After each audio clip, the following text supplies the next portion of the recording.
Air Force One, the US presidential aircraft, has made more takeoffs than landings. How is that possible? Few of them crashed. Oh, that's exactly what I was going to say.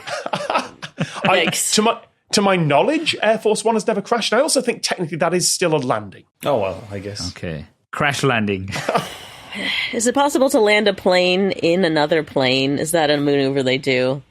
You know, like air fueling, you can also put a plane inside one and then... I know you can launch a plane from another plane, because that's how Virgin's spaceship is getting to orbit. They take it up on a jet and then launch from there.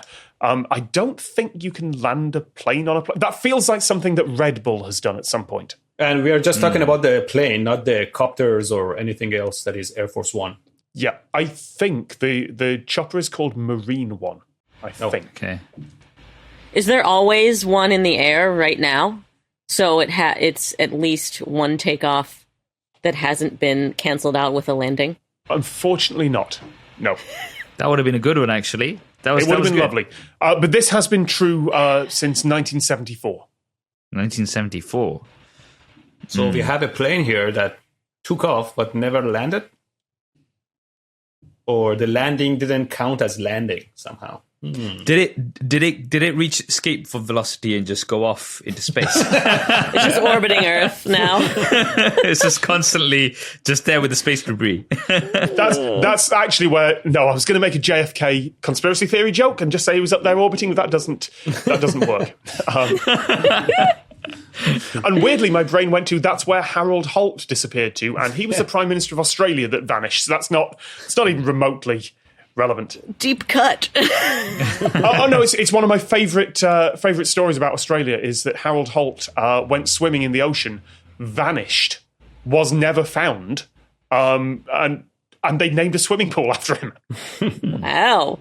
But no, Air Force One, depending on how you count it, has either had one or two more takeoffs than landings. One or two. What's that triangle where planes disappear? That just go in there and manifest itself away? Bermuda Triangle? There we go, that's it. I have a guess. Okay.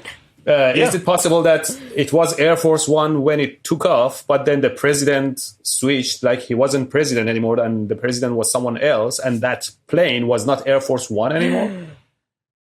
Yes, you're spot on. Where did that suddenly come from? Wow. He's got Google on his side.